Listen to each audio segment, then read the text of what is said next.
যদি কারো মনে হয় আরো কোনো নতুন সংশোধনী প্রয়োজন, আপনারা ছাত্র জনতার অভ্যুত্থানে সংঘটিত মানবতাবিরোধী অপরাধের অভিযোগে একের পর এক অভিযোগ দায়ের হচ্ছে আন্তর্জাতিক অপরাধ ট্রাইব্যুনালে। এই ট্রাইব্যুনালে জুলাই আগস্টের মানবতাবিরোধী অপরাধের বিচার করতে আইনের সংশোধন নিয়ে সোমবার বিকেলে বিচার প্রশাসন প্রশিক্ষণ ইনস্টিটিউটে মত বিনিময় সভার আয়োজন করা হয়। এটা একদম প্রাইমারি ড্রাফট। সভায় আইন মন্ত্রণালয়ের পক্ষ থেকে তুলে ধরা হয় ৮টি খসড়া সংশোধনীর প্রস্তাব। প্রথম সংশোধনীটি ধারা ৩ সংক্রান্ত। স্ক্রিনে রেড কালারে মার্কড অংশটুকু সংশোধনীর মাধ্যমে অন্তর্ভুক্ত করা হয়েছে। এই সংশোধনীর মাধ্যমে মানবতা বিরোধী অপরাধের সংজ্ঞায় একটি ওয়াইড স্প্রেড অ্যান্ড সিস্টেমেটিক অ্যাটাকের অংশ হিসেবে গুম, লিঙ্গভিত্তিক সহিংসতা, যৌন দাসত্ব, ইনফোর্স প্রস্টিটিউশন, ফোর্সড প্রেগন্যান্সি ইত্যাদি অন্তর্ভুক্ত করার প্রস্তাব করা হয়েছে। প্রস্তাবিত সংশোধনীর কারণে জেন্ডার ও কালচারাল গ্রাউন্ডেও যদি কোনো সিভিলিয়ানের উপর ব্যাপক এবং সিস্টেমেটিক অ্যাটাক করা হয় তাহলে তা মানবতা বিরোধী অপরাধ হিসেবে গণ্য হবে, যা পূর্বের আইনে ছিল না। আমাদের দ্বিতীয় সংশোধনী প্রস্তাবটি একই ধারায়। এই সংশোধনীর ফলে গণহত্যা, মানবতা বিরোধী অপরাধ, যুদ্ধাপরাধ ইত্যাদি অপরাধের দায় বা লায়াবিলিটি নির্ধারণ করতে ট্রাইব্যুনাল রোম স্ট্যাটিউটের ধারা ৯ অনুযায়ী গৃহীত আন্তর্জাতিক অপরাধ আদালতের এলিমেন্টস অফ ক্রাইম বিবেচনা করার সুযোগ পাবে। আমাদের তৃতীয় সংশোধনী ধারা ৪ সংক্রান্ত। এর সংশোধনীর ফলে এই আইনের অধীনে অপরাধ হতে পারে এটি জানা সত্ত্বেও যদি কোনো সংস্থা, সংগঠন, দল, সংঘবদ্ধ চক্র বা সত্তার নেতৃত্বে থাকা কোনো ব্যক্তি যথাযথ পদক্ষেপ গ্রহণ করতে ব্যর্থ হয়, তাকেও বিচারের আওতায় আনা সম্ভব হবে, যা বর্তমান বিধান অনুসারে সম্ভব নয়। খসড়ায় আরও যেসব সংশোধনীর প্রস্তাব করা হয়েছে তাতে রয়েছে আন্তর্জাতিক অপরাধ ট্রাইব্যুনালে বিচার কাজের ভিডিও স্ট্রিমিং এবং শুনানি সরাসরি সম্প্রচার করার বিধান। এ সংশোধনীর বুনিয়াদে বিচার কার্যের স্বচ্ছতা নিশ্চিতে ট্রাইব্যুনাল চাইলে তার শুনানি সরাসরি সম্প্রচার করতে পারবে।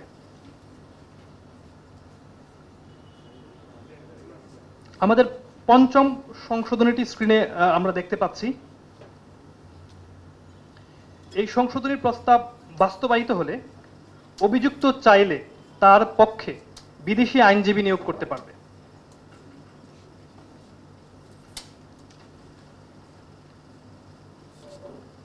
আমাদের ষষ্ঠ সংশোধনী বিচার প্রক্রিয়ার স্বচ্ছতা ও গ্রহণযোগ্যতাকে আরও ত্বরান্বিত করবে বলে বিশ্বাস করি। এর সংশোধনীর অধীনে ট্রাইব্যুনালের অনুমতি সাপেক্ষে দেশি বিদেশি পর্যবেক্ষক আদালতের কার্যক্রম পর্যবেক্ষণ করতে পারবে।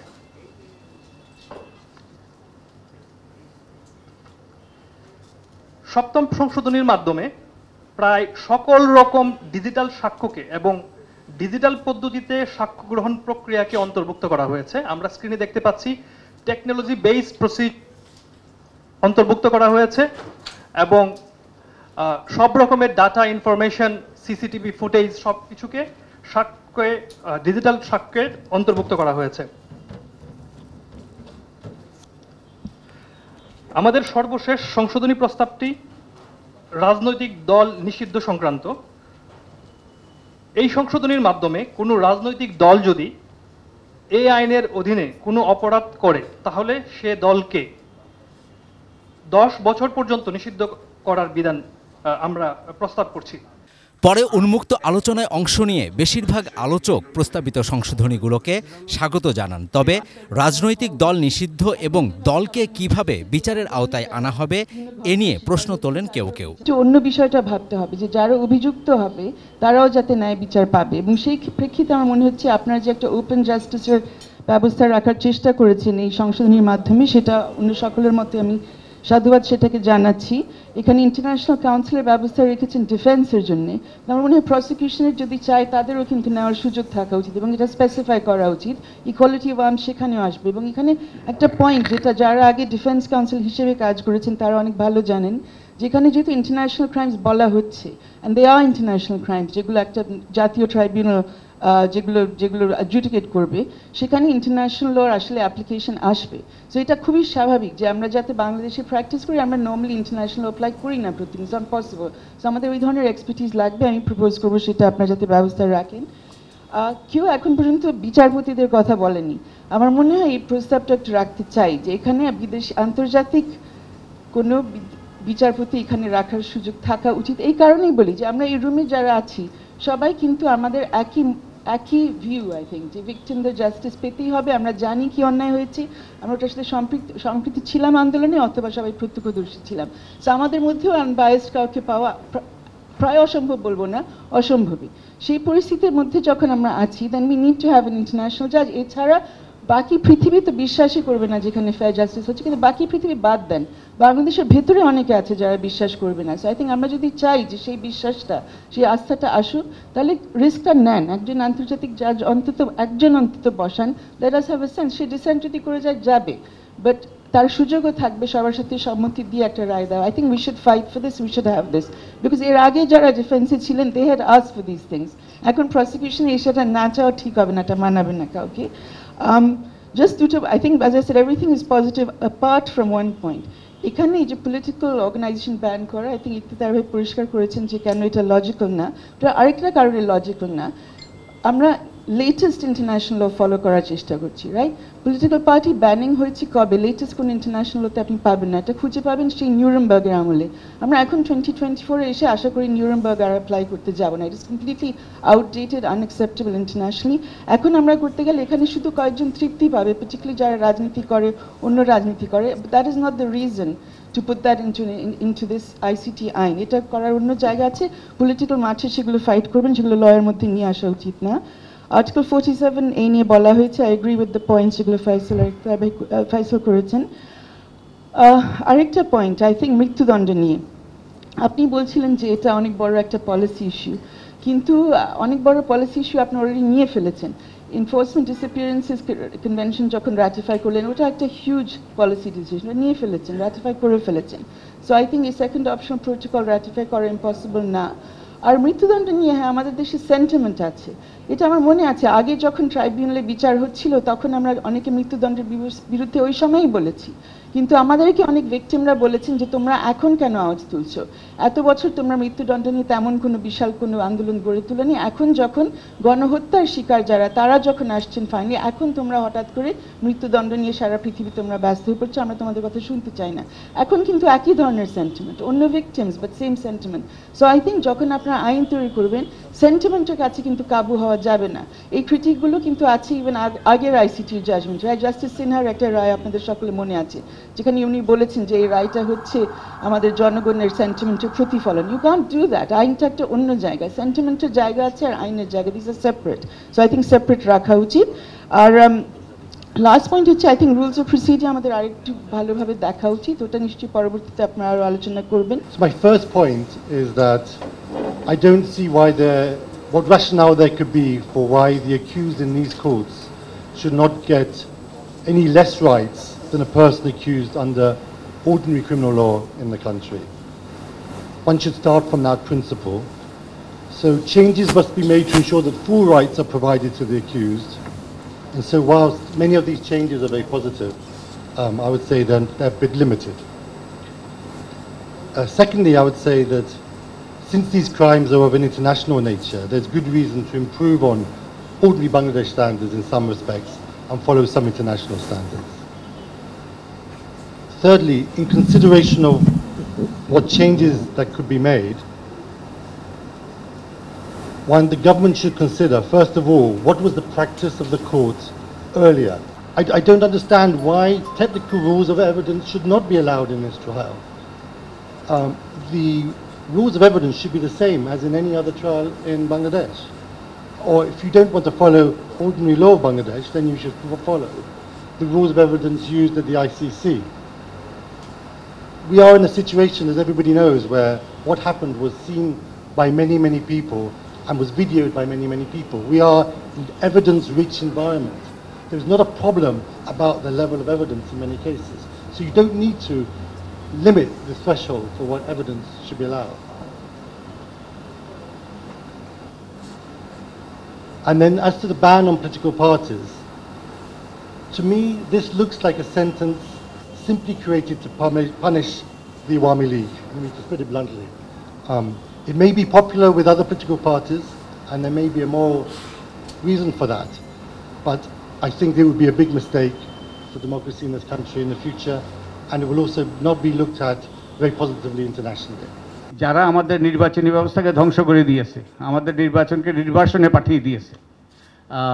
ইনফ্যাক্ট আমরা গত 3টা নির্বাচনে লক্ষ লক্ষ ব্যক্তিবোধ এর সাথে জড়িত আছে, কিন্তু যারা সত্যিকার অর্থে আমাদের গণতান্ত্রিক ব্যবস্থাকে ধ্বংস করে দিয়েছে।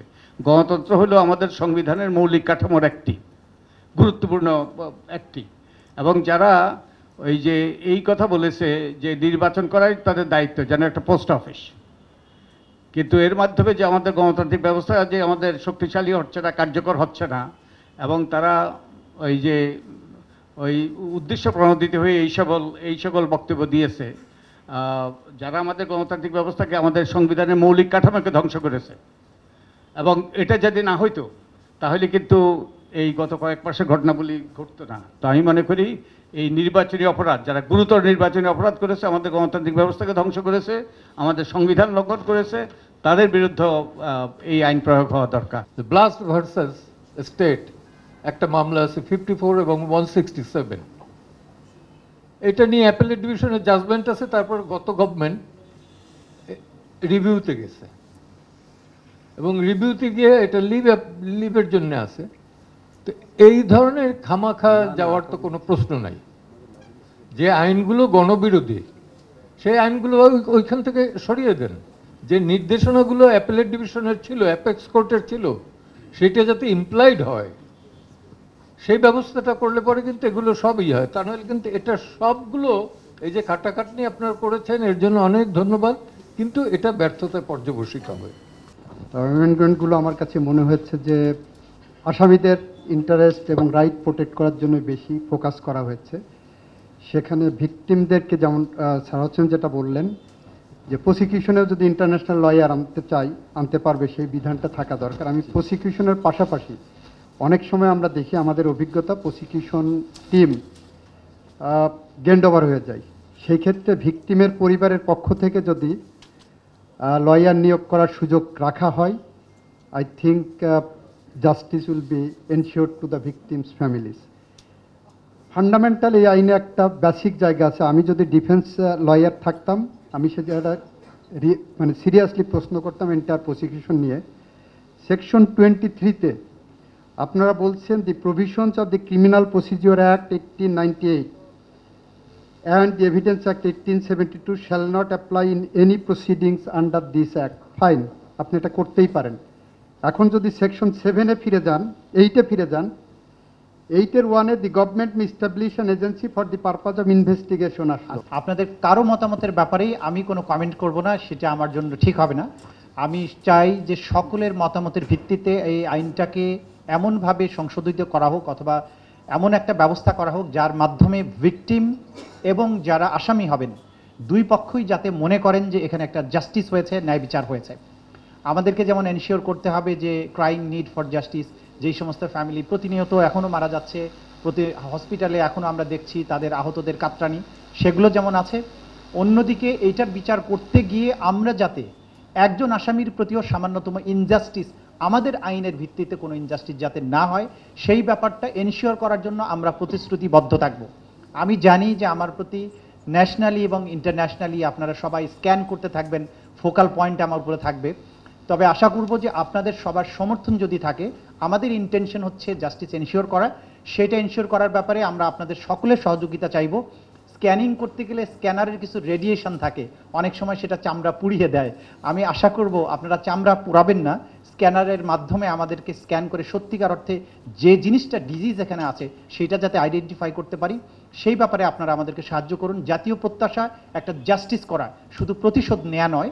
আমরা এই জাস্টিস করার ক্ষেত্রে এই দেশে, দেশের বাইরে, মিডিয়ায়, আইনজীবী, সুশীল সমাজ যারাই আছেন সকলের কাছ থেকে আমরা সমর্থন চাইব। সবশেষে আইন উপদেষ্টা অধ্যাপক ডক্টর আসিফ নজরুল বলেন, আলোচকদের মতামত গুরুত্বের সঙ্গে নিয়ে তারপর চূড়ান্ত সংশোধনী আনা হবে। আমাদের প্রসিকিউশন টিমটা হয়েছে, এর পাশাপাশি আমাদের ইনভেস্টিগেশন যে টিম আছে চিফ ইনভেস্টিগেটর সহ যারা অন্যরা আছেন তাদের নিয়োগ করা হয়ে গেছে।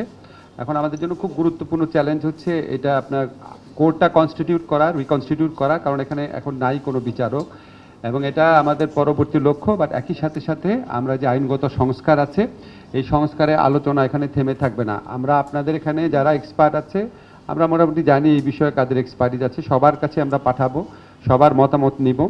আমরা মনে করি আমাদের সক্ষমতা আছে বিচার করার। এটা প্রথমে আমরা যদি বলি সক্ষমতা নাই তাহলে আমার বিচার বিভাগকে ছোট করা হয়, আর আনউইলিংয়ের তো প্রশ্নই আসে না। সেকেন্ড হচ্ছে যে হাইব্রিডের ক্ষেত্রে আমরা একটু ইনভেস্টিগেট করেছি, যেমন আপনারা জানেন কম্বোডিয়াতে যে বিচারটা হয়েছে সেখানে খেমা রুজের যে লিডার ছিলেন খিউ সাম্পান, খুব কুখ্যাত মানুষ ছিলেন, তো ওনার মতো একটা মানুষের বিচার আপনার উনি গ্রেফতার হয়েছে 2007-এ, বিচার হয়েছে 2018-তে, 11 বছর লেগেছে। কোনো কোনো ক্ষেত্রে 15 বছরেও বিচার সম্পন্ন হয় নাই। তো আমাদের কাছে মনে হয়েছে এখানে একটা অনেক বড় দীর্ঘসূত্রিতা থাকে, আর আমাদের একটা ন্যাশনাল ইমোশনের ব্যাপার আছে, আমরা এই বিচার প্রক্রিয়ার খুব কাছাকাছি থাকতে চাই। এটার জন্য সব কিছু বিবেচনা আমরা এই আমাদের যে অভ্যন্তরীণ ট্রাইব্যুনালটা আছে ডোমেস্টিক, সেটাকে প্রেফার করেছি। আর একটা কথা শেষ বলতে চাই, আমি এটা প্রথম দিন থেকে বলছি, আমরা এখানে কোনো প্রতিশোধ চাওয়া, কোনো প্রতিহিংসা এটা না, আমরা সুবিচার চাই। আপনারা নিজের চোখে দেখেছেন কি ভয়ঙ্কর হত্যাকাণ্ড ঘটেছে। আমরা কখনো বিশ্বাস করতে পারতাম না যে মানে একটা দেশের মানুষ আরেকটা, মানে একটা দেশের, আমি এটা বলতাম করে, একটা বৃদ্ধ প্রজন্ম একটা তরুণ প্রজন্মকে উন্মত্তভাবে খুনের নেশায় নেমেছিল আর কি। আমাদের চোখের সামনে আমরা সব দেখেছি। যত বেদনা বুকের ভিতর থাক, যত ক্ষোভ বুকের ভিতর থাক, আমরা এই চ্যালেঞ্জটা সম্পর্কে সম্পূর্ণ সচেতন আছি যে আমাদের এই বিচারটা সবার কাছে গ্রহণযোগ্য হতে হবে। আমার বুকের ভিতরে যত কষ্ট থাক, যত হতাশা থাক, যত আপনার ক্রন্দন থাকুক, ক্ষোভ থাকুক, বিচারটাকে অবশ্যই আমাদের সবার কাছে গ্রহণযোগ্য হতে হবে। আমরা সচেতন আছি, আমরা একটা ডিপলি পোলারাইজ সোসাইটিতে বাস করি। আমরা সচেতন আছি এই দেশে বিচারের নামে কী ধরনের অবিচার হয়েছে অতীতে, আমরা সব কিছুই জানি, এবং এই জন্য আমরা সচেতন আছি যে এটার প্রতিফলন আপনারা আমাদের বিচার কার্যের মধ্যে দিয়ে দেখবেন। আমরা সর্বোচ্চভাবে চেষ্টা করব শুধুমাত্র আগের যে ইন্টারন্যাশনাল ক্রাইম ট্রাইব্যুনাল অ্যাক্টের বিচার যে আছে সেটা হচ্ছে তো অবশ্যই অনেক গুণ ভালো, নিরপেক্ষ, গ্রহণযোগ্য বিচার হবে। আমরা চেষ্টা করব আন্তর্জাতিক বিশ্বের কাছে এবং এখানে বাংলাদেশে যারা প্রতিটা মানুষের কাছে যেন এই বিচার গ্রহণযোগ্য হয়। যেসব নেতারা বা যে সমস্ত ব্যক্তিরা এখানে বিচার কার্যের সম্মুখীন হবেন, তাদের যারা সমর্থক আছে তাদেরও যেন মনে হয় হ্যাঁ সত্যি উনি অন্যায় করেছে বা উনি অন্যায় করে নাই, তারাও যেন কনভিন্স থাকে। আমরা এই সমাজে আর ক্ষত চাই না, বিভাজন চাই না। আমরা বিচারের মধ্যে দিয়ে একটা রিকনসিলিয়েশনের প্রসেসের শুরু করতে চাই, যে সবাই যেন একমত হয় এই বিচারটা যেটা হয়েছে, এটা বিচারে যে শাস্তি পেয়েছে যদি পায় এটা অবশ্যই তার প্রাপ্য ছিল। এই ধরনের একটা শ্রেষ্ঠ মাত্রার, সর্বোচ্চ শ্রেষ্ঠ মাত্রায় বিচার প্রতিষ্ঠা করার প্রত্যয় নিয়ে আমরা এগিয়ে যাব। আপনাদের সাথে মাঝে মাঝে কনসালটেশন করব। আমাদের যখন যা গাইডেন্স দেওয়া দরকার দিবেন, আমাদের ওপেন একটা আমরা একটা গুগল একটা অ্যাড্রেসও খুলবো, যখন যার দরকার পরামর্শ দিবেন। আপনাদেরকে একটা কথা বলতে চাই, আমরা সচেতনভাবে কোনো রকম কোনো অন্যায় করব না, অচেতনভাবেও করতে চাই না। সেজন্য সারাক্ষণ আপনাদের ওয়াচডগের মধ্যে থাকবো, সারাক্ষণ আপনার ওভারসাইট একটা মেকানিজমের মধ্যে আমরা নিজেদের রাখতে চাই। আপনাদেরকে সব সময় এই পুরা প্রক্রিয়াতে সহযোগী করতে চাই। Javed Akhtar, ATN news, Dhaka.